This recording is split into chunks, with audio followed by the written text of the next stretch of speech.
Saludos y bendiciones para todos. Hoy es 25 de diciembre, el día en que se celebra la Navidad, que significa el nacimiento de Jesús, el Hijo de Dios, el Salvador que vino al mundo para salvar a toda la humanidad de sus pecados, porque la Biblia dice que todos somos pecadores. Y Él vino para derramar su preciosa sangre y entregar su vida para salvar a toda la humanidad. Está claro que no todos quieren recibir a Jesús como el Hijo de Dios, que vino a morir por ellos. En esta fecha, 25 de Navidad, pues normalmente todos los años, por la mañana, vengo a hacer una reflexión sobre la palabra de Dios para el canal de Marcos Sancio. Y lo que hoy quiero compartir con vosotros está en el capítulo 2 de Lucas, que aquí con letras negritas dice los ángeles y los pastores. Y es muy interesante el relato de aquí, que nos muestra aquí la palabra. Comienza en el pasaje 8 diciendo: había pastores en la misma región que velaban y guardaban las vigilias de la noche sobre su rebaño. El pasaje que estoy leyendo tiene que ver con el nacimiento de Jesús. En el mismo capítulo, en el verso anterior, en el 7, dice: y dio a luz a su hijo primogénito y lo envolvió en pañales y lo acostó en un pesebre, porque no había lugar para ellos en el mesón. Ya he comentado en alguna otra ocasión que este mundo es como un mesón. Parece que no hay lugar para Jesús, pero Él encuentra lugar en los corazones de todos aquellos que nos hemos arrepentido y le hemos recibido como Señor y Salvador. Ahora, en el pasaje 8, describe un relato que solo aparece en Lucas y dice que había pastores. Es muy interesante que Dios, a lo largo de toda la Biblia, desde Génesis, vemos que aparece ahí la palabra pastores. Muchas personas con las que Dios ha tenido un trato, una relación y ha establecido pactos, promesas, y como por ejemplo a través del rey David, que de su descendencia vendría el Mesías, pues eran personas que su trabajo, su oficio, eran ser pastores. Vemos como Abel de sus rebaños trajo lo más gordo, preciado, para ofrecérselo al Señor, y el Señor aceptó la ofrenda de Abel.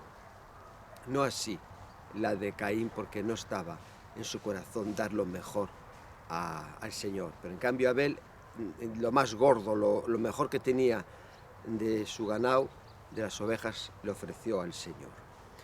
Después vemos también como Abraham era pastor. Dios le llama para que venga a la tierra que él le mostraría, y Dios, a través de Abraham, en Génesis 12, activa la promesa que hizo en el huerto del Edén, cuando hablaba con la serpiente, con Satanás, delante de Adán y Eva, de que vendría un Salvador, ¿no? Ahí vemos en Génesis 3:15 que este Salvador aplastaría la cabeza de la simiente de la serpiente, pero ésta le iría en el cañar cuando estaba en la cruz.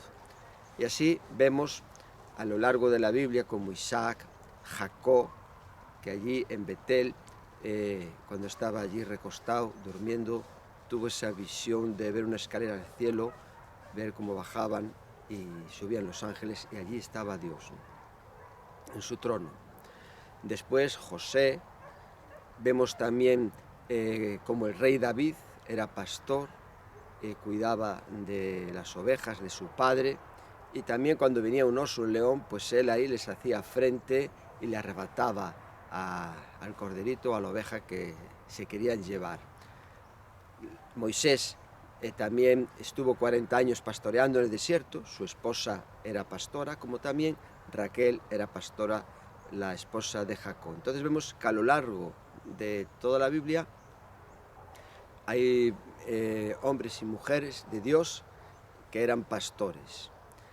El padre adoptivo de Jesús era carpintero, y Jesús dice en la Biblia que trabajó como carpintero.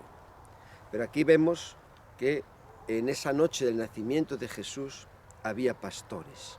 Y es importante porque, voy a buscarlo, en Juan, en el capítulo 10, en el pasaje 11, Jesús dice: yo soy el buen pastor su vida da por las ovejas. Y Él vino a eso, a entregar su vida, a derramar su preciosa sangre por todos los pecados de la humanidad. Su sangre borra nuestros pecados. Esa sangre que se derramó a través de su cuerpo en la cruz del Calvario. Hay un pasaje en la Escritura que está ahora vuelvo de nuevo a Juan, en Lucas 9:56.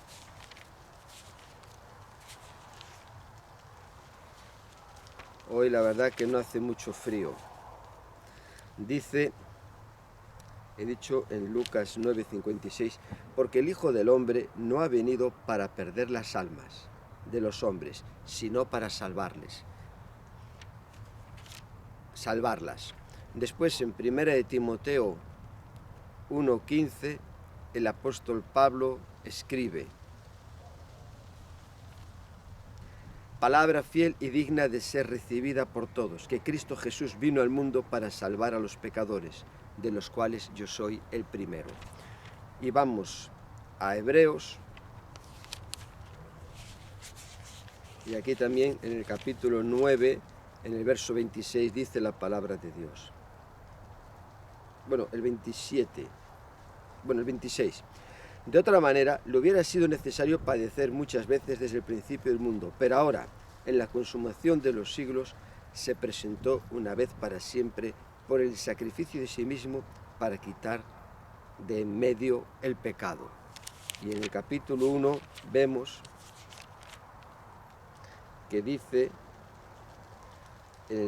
el pasaje 3, habiendo efectuado la purificación de nuestros pecados por medio de sí mismo, se presentó a la diestra de la majestad en las alturas. Entonces, ese es el propósito de Jesucristo, ¿no? Aquí había pastores, pero también podemos ver, como he leído en Juan, en el capítulo 10, verso 11, que Jesús define lo que Él hizo. El buen pastor, ante un peligro, vienen los lobos, un oso, un león, no huye, sino que le hace frente, como hacía el rey David.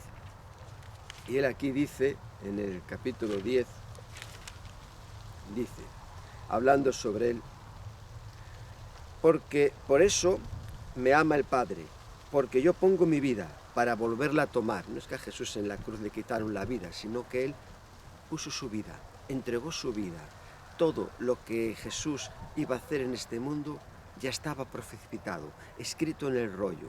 Y dice aquí: nadie me la quita, sino que yo de mí mismo la pongo. Tengo poder para ponerla y tengo poder para volverla a tomar.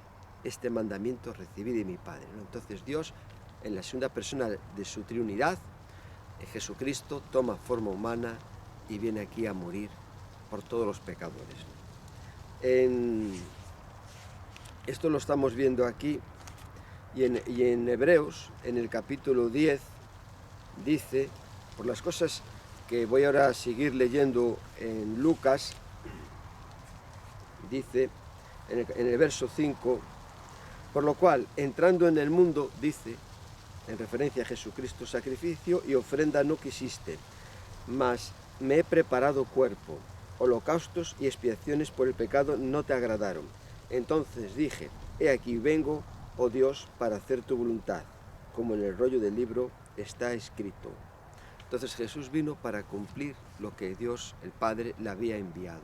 Entonces, en la fecha de ayer, de Nochebuena, estamos ahí, hoy es Navidad, también celebrando el nacimiento del niño Jesús, el Salvador del mundo. No podemos decir el niño Jesús solo, porque Jesús es el Salvador del mundo, que Él vino. Y todos vemos por la Biblia y estudios que no fue en esta fecha, pero eso no es lo importante, sino que lo que realmente importa es que Él vino un día. Y está bien esta fecha, hay que celebrar todos los días que Jesús vino a morir por nosotros, pero la verdad que es algo, yo pienso que muy positivo, muy bueno para la sociedad. Ayer estaba por Madrid, no había apenas coches, son unas fechas donde la gente viaja para encontrarse con su familia, para estar juntos, hay reconciliaciones, y ya solo por eso el que celebremos un día, los que somos cristianos, con ese conocimiento de que murió por nosotros, por lo que hizo Jesús, pues eso es un motivo de gozo y de alegría, ¿no? La gente que no conoce a Dios pues está con la familia, la comida, hay otro enfoque. Pero el enfoque de los cristianos es lo que Jesús hizo por nosotros en la cruz, ¿no? En Juan capítulo 8, Jesús le dice a sus discípulos: si no creéis que yo soy, moriréis en vuestros pecados. Entonces esa es la realidad, ¿no? Dios nos ha dado la libertad para creer en Él y para no creer, rechazarle. Y sigo aquí en el capítulo 2, que dice que un ángel se presentó, un ángel del Señor se presentó, y la gloria del Señor los rodeó de resplandor y tuvieron gran temor. Nos podemos imaginar en esa noche de vigilia, como dice aquí, que de repente viene un ángel y esa luz potente que vemos, pues fue algo impactante, ¿no? Para ellos. Tuvieron temor, pero el ángel les tranquilizó diciendo: no temáis, porque es una respuesta, una razón. Y aquí os doy nuevas de gran gozo. O sea que les traía unas noticias de gran gozo, y a unos ángeles. O sea, el Señor no envió el ángel a Herodes, a Pilato, sino que envió el ángel a unos humildes pastores, para que fueran al pesebre y pudieran ver el cumplimiento de la promesa del Cristo el Mesías, ahí el niño recién nacido. Eso es muy llamativo, ¿no? Y dice aquí que os doy nuevas de gran gozo. Es un gozo, una alegría, poder contemplar al niño Jesús, al Salvador del mundo. Fueron muy pocos.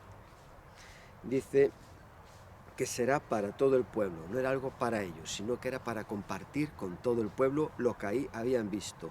No era como a veces Jesús con sus milagros: no digáis nada a nadie, sino aquí esta noticia tenía que darse a conocer. Y después dice, os ha nacido hoy, en ese día, por eso celebramos el nacimiento de Jesús, el Hijo de Dios, el Salvador del mundo. Hoy. Dice, en la ciudad de David. Es muy curioso que aquí habla de la ciudad de David. Y también cuando el emperador Augusto César manda hacer el censo, los padres de Jesús vivían en Nazaret, en Galilea, pues tuvieron que ir a su ciudad para empadronarse. Puede que este sea el primer empadronamiento en todo el mundo, ¿no? Algo he leído alguna vez, algo relacionado sobre esto. Y Dios tocó el corazón de un emperador del Imperio Romano, movió un ángel, todo para dar cumplimiento y que la gente entendiese y tengamos esta revelación, que era el tiempo del nacimiento de Jesús, que vino hace 2000 y poco años. Eso que está volando y haciendo ese ruido, ese canto, pues de una manera, ese sonido es una garza real. Y dice aquí, y José subió en el pasaje 4 del capítulo 2, que estoy de Lucas, y José subió de Galilea, de la ciudad de Nazaret, a Judea, a la ciudad de David, que se llama Belén, por cuanto era de la casa y familia de David. Entonces aquí lo vemos. También el ángel, cuando Gabriel se le aparece a la Virgen María, le dice que ha hallado gracia delante de Dios, y ahora concebirás en tu vientre y darás a luz un hijo y llamarás su nombre Jesús. Lo mismo que también le dijo en sueños el ángel a José. Y le dice, este será grande y será llamado Hijo del Altísimo, y el Señor Dios le dará el trono de David su padre. Esto está en el Salmo 89 y también otro pasaje de la Biblia, en el pacto que Dios hizo con el rey David. Este será grande y llamado Hijo del Altísimo. Leo en el pasaje 32. Y el Señor Dios le dará el trono de David su padre. 33. Y reinará sobre la casa de Jacob para siempre, y su reino no tendrá fin. Entonces aquí habla que Dios le dará el trono de su padre David. Y reinará sobre la casa de Jacob para siempre, y su reino no tendrá fin. Jesús, claro está, esto es una profecía que Dios le dio en 2 Samuel capítulo 7 al rey David y tiene un cumplimiento cercano en la persona de su hijo Salomón, pero después también un cumplimiento lejano en la persona de Jesucristo. Se llaman profecías telescópicas con dos enfoques diferentes, ¿no? Un cumplimiento cercano y otro lejano. Cuando estaba aquí, Jesús dijo que su reino no era de este mundo, ¿no? Él vino a establecer el reino de Dios en el corazón de las personas. Seguimos, en el pasaje 12, esto servirá de señal, hallaréis al niño envuelto en pañales, acostado en un pesebre. Y repentinamente apareció con el ángel una multitud de huestes celestiales que alababan a Dios y decían, gloria a Dios en las alturas y en la tierra paz, buena voluntad para con los hombres, ¿no? Ayer estaba viendo un Belén artesano en la Plaza Mayor de Madrid y aparecía allí un ángel con los pastores. Siempre nos olvidamos de la multitud de los ángeles que aparecieron después y dijeron estas palabras, ¿no? Que es la verdad que son impresionantes, ¿no? Gloria a Dios en las alturas, le damos la gloria a Dios por lo que ha hecho, y en la tierra paz, buena voluntad para con los hombres. Es el deseo de Dios.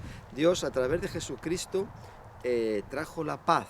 En Romanos capítulo 5, verso 1, el apóstol Pablo escribe, justificados pues por la fe, tenemos paz para con Dios por medio de nuestro Señor Jesucristo. Ese es el propósito de Dios a través de Jesús, reconciliarnos con Él. Antes éramos enemigos. A través de Cristo Jesús, cuando nos arrepentimos y hemos creído en el mensaje y le hemos recibido como Señor y Salvador y en nuestro corazón hemos determinado obedecerle, seguir su evangelio, obedecer la Biblia, la palabra de Dios, Dios ahí a través de nuestra decisión en nuestro corazón, de nuestra conversión a Él, pues ahí cuando creemos en lo que he dicho y recibimos a Jesús, Dios ahí envió el Espíritu Santo, en mi caso, a todos los que hemos creído y nos hemos reconciliado con Dios, hemos experimentado en ese momento la paz de Dios, que ya no éramos enemigos, sino que ahora nos recibía como un hijo, y a partir de ahora tenemos de ese momento la salvación de Dios en nuestra vida, el gozo de la salvación. Como Jesús le dijo a sus discípulos, que no se regocijasen porque se les sujetaban los espíritus, los demonios, sino porque vuestros nombres están escritos en los cielos. Como dice la palabra de Dios en Juan 1:12, mas a todos los que creyeron en Él les dio el poder, la potestad de ser hechos hijos de Dios, ¿no? Entonces, ahora somos hijos de Dios. También lo dice el apóstol Juan en su primera carta, capítulo 3. Y aún nos ha de manifestar lo que hemos de ser. Pero cuando Él se manifieste, seremos semejantes a Él porque le veremos tal como Él es, ¿no? Esto está en el capítulo 3, verso 1 y 2. Esto también lo vemos en la primera epístola del apóstol Juan, capítulo 3, verso 1-2. En el 1 dice, mirad cuál el amor de Dios que nos ha dado para que seamos llamados hijos de Dios. Después en el 2 dice, presentes somos hijos de Dios. Y aún no se ha manifestado lo que hemos de ser. Pero sí sabemos que cuando Él se manifieste, seremos semejantes a Él, porque le veremos tal cual como es, ¿no? Entonces, esa es la esperanza que tenemos los cristianos en este mundo, ¿no? Que vamos a estar con Dios, el Padre, con Jesucristo, el Espíritu Santo en el cielo, y le vamos a ver cara a cara, y vamos a estar toda la eternidad gozándonos con Él. Entonces Dios, a través de Jesús, vino a este mundo a traer la paz al corazón, a los corazones de todos aquellos que creen en el mensaje del Evangelio de Jesús. Hay un pasaje que está en el libro de Efesios, en el capítulo 2, verso 12,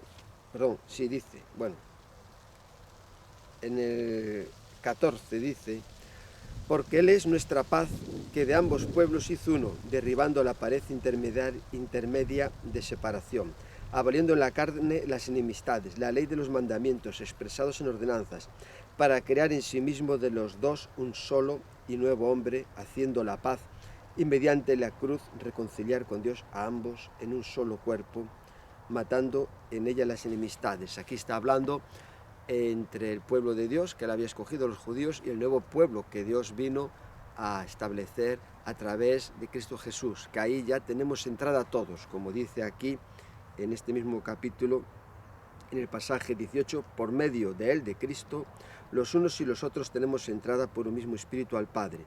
Así que ya no sois extranjeros ni advenedizos, sino conciudadanos de los santos y miembros de la familia de Dios. Ahora todos tenemos una entrada, hemos sido todos reconciliados con Dios por medio de Cristo Jesús. Por eso los ángeles le dijeron, y en la tierra paz, porque ahora eso es posible, antes no lo era. Aquí también os quiero destacar una cosa que dice, he mencionado la ciudad de David, un Salvador. Aquí el ángel dice que os ha nacido hoy en la ciudad de David un Salvador. Ya he hablado, ¿no?, sobre esto, que es Cristo, el Señor. La palabra Cristo en el griego es ungido, elegido, y en hebreo es Mesías. Y en la Biblia vemos que cuando Dios ungía a una persona para ocupar una responsabilidad, una tarea que tenía encomendada para él, en la vida del rey Saúl fue ungido para ser el primer rey de Israel, y vemos ahí en la palabra de Dios como el profeta Samuel trae su redoma, le unge con aceite y después le da un beso. Esto está en Primera de Samuel, lo voy a buscar, capítulo 10, es muy interesante. Primera de Samuel, capítulo 10. Jesús es el ungido. Después voy a ver el pasaje, pero aquí dice, fue ungido, dice la Escritura en Hechos 10:38, con el Espíritu Santo y poder de Dios. Entonces aquí en Jueces, en el capítulo 10, perdón, Jueces, se me ha saltado. Entonces aquí en Samuel, en el capítulo 10 dice, tomando entonces Samuel una redoma de aceite, la derramó sobre su cabeza y lo besó. Y le dijo, preguntándole, ¿no te ha ungido Jehová por príncipe sobre su pueblo Israel? Como sabemos, acaba siendo desechado porque no obedecía a las cosas que Dios le mandaba, y Dios ahí escoge al rey David. Y aquí en el rey David vemos en el capítulo 16, verso 13, y Samuel tomó el cuerno del aceite y lo ungió en medio de sus hermanos. Y desde aquel día en adelante el Espíritu de Jehová vino sobre David y se levantó luego Samuel y volvió a Ramá. Qué curioso que aquí ya no le dio beso. Lo de Saúl afectó mucho en la vida de Samuel porque era el primer rey, y Samuel lloraba cuando Dios lo desechó, y Dios le pregunta por qué lloras, ¿no? Cuando Dios desecha una cosa, pues no hay que llorar, sino hay que ver las cosas como Dios las ve y poner la mira en lo que Dios tiene por delante de cada uno de nosotros. Después, Hechos, capítulo 10, dice la palabra de Dios, como Dios ungió con el Espíritu Santo y con poder a Jesús de Nazaret, y como éste anduvo haciendo bienes y sanando a todos los oprimidos por el diablo, porque Dios estaba con él. Entonces Jesús fue ungido por el Señor, por el Espíritu Santo. Y es muy interesante lo que os estoy leyendo sobre este relato de los ángeles y los pastores, ¿no?, que a simple vista pues parece así una cosa sencilla, pero cuando profundizamos en la palabra de Dios, vamos sacando enseñanzas, y Dios va ensanchando nuestros corazones, nuestra mente, para entender un poco más sobre la persona de Jesús, ese niño que nació y vino para salvar a toda la humanidad.